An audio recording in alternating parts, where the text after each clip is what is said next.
Mahigit 20 katao sugatan sa salpukan ng van at kotse sa National Highway sa barangay Libas, Labesares, Northern Samar.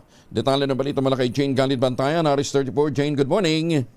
Parehong nawasak ang dalawang sasakyan na Toyota Vios na kotse at isang van ng aksidenteng magsalpukan sa gitna ng kalsada ng barangay Libas, Labesares, Northern Samar. Naitalang mahigit sa 20 na sugatan na mga sakay nito kabilang mismo ang dalawang driver.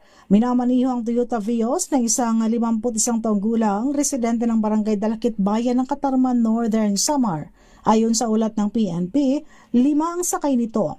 Samantala, ang utility vehicle Nissan van naman ay minamaniho ng isang 37 taong gulang na driver, residente ng Murong, Rizal at 14 ang pasahero nito. Ayon sa PNP, maghiwalay ang direksyon ng dalawang sasakyan.